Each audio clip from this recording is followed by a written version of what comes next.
பெரியப்பா நீங்க வாயை தருங்க. என்னம்மா விசேஷம்? வாயை தருங்க. விசேஷம் என்னன்னு சொல்லு. நான் அம்மாவாக போறேன். அப்படியாம்மா?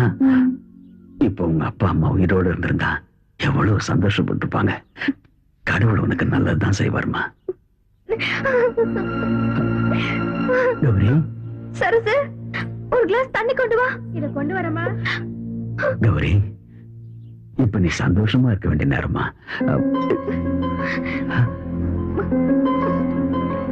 எதுக்கு மாத்திரை சாப்பிடுற?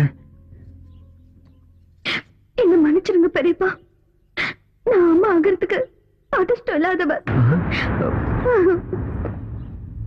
நான் இதெல்லாம் செய்யறது ஏன் விருப்பத்தோட இல்ல. நீ என்ன சொல்ற? ஆமா பெரியப்பா, நான் ஆசைப்பட்ட நீலகண்ட நான் தாயாகிறது ஆசைப்படல. என் கர்ப்பத்தை கலைக்க சொல்லி கட்டாயப்படுத்துறாரு. எதுக்காக இப்படி எல்லாம் செய்யறாருன்னு எனக்கு புரியவே இல்லை. அப்படி நான் என்ன அவருக்கு தப்பு பண்ணிட்டேன்?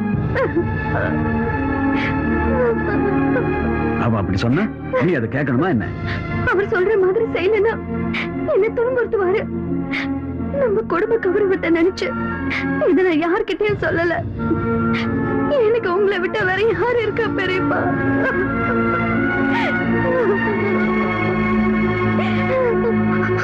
அவர் வந்துட்டாரு. ஏய் ஏய் நீலகண்டா, கண்ணு குட்டி பசியில கத்துறப்போ தாய் மாட்டை கொண்டு வந்து பாலை கொடுத்து பசியை போக்குற நீ உன் வம்சத்தோட கொடியவை அழிக்க துணிஞ்சிச்சேடா. எப்படி அவனுக்கு மனசு வந்துச்சு? மிண்டரியா, நான் தப்பு பண்ணிட்டேன்.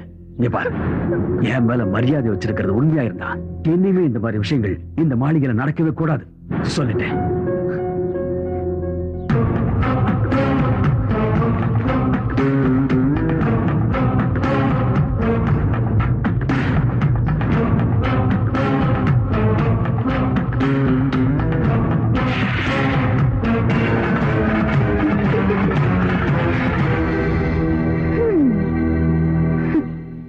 எதுக்காக இந்த நாடகம்?